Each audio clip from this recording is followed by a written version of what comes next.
In one of our family Bible study, my sister read from the Gospel of St. Luke chapter 4. Now, the verse that stood out to me was verse 22, when people were wowed with the intelligence and the wisdom that Jesus Christ was speaking, and they asked, "Is this not Joseph's son?" I kept on thinking, who was Joseph? We all know that Joseph the carpenter was Jesus' earthly father. And being a carpenter, it means that he didn't have any formal education. And not having formal education means that he wouldn't have the knowledge that most of his contemporaries then had. So people use this idea of him to base the children that you would be having.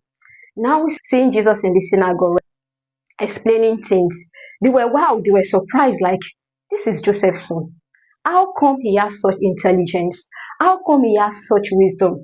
He didn't have any opportunity to go to school. His father is not educated. His mother is also not educated. How come this boy, this son of Joseph, has such intelligence? This reminds me of each and every one of us. Maybe God has given us a talent or a gift that is unique to us. And maybe this gift is not found in our family. Maybe none of our family members has this gift. And people start seeing this gift, this talent, this creativity in us. People will start questioning us because they know our origin, because they know our background, because they know the circumstances that surround us. They know who our parents are, and they are wondering, how can this person have such intelligence? How can the daughter of a fisherman has this intelligence? How can the son of a market woman have such intelligence? People will question us.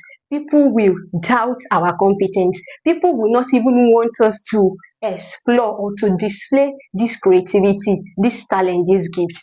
God doesn't look at us like that. God doesn't care about the opinion of men. God doesn't care whether you are from a less fortunate family, or whether your father is a carpenter, or whether your father is a farmer. God is very much interested in each of us, and that is why he has deposited gift, talent, capability and abilities, so that we can better our society, so that we can become a voice to reckon with in our generation and the next generation. But Jesus did not allow the opinion of people to stop him from what his Father in heaven called him to do. And one thing about the people in the synagogue did not understand is that Jesus was actually the Son of God before he became the son of Joseph. Jesus is still the Son of God.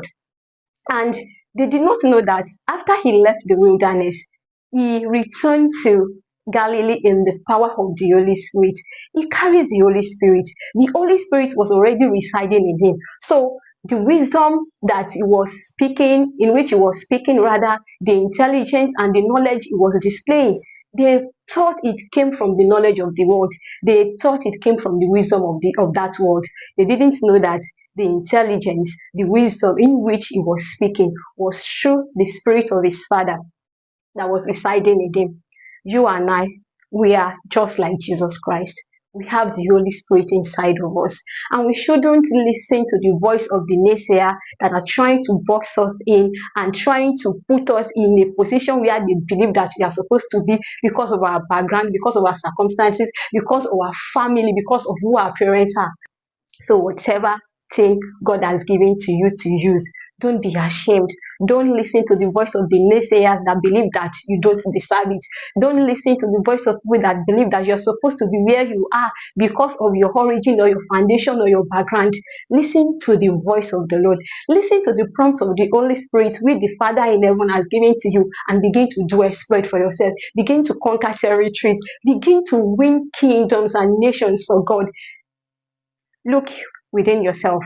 What is God calling you to? You've got this. The Holy Spirit that is residing in you will help you. Don't allow people to box you up. Don't allow people to determine how far you would go because of who they believe you are. You are a son of God. You are a daughter of God. You are a child of God. Remember, before you became the child of your parents, you were first the child of God. Before you become anything in this world, you are first of all the child of God. Let this conviction, let it rest in you. May God be with you. Thank you.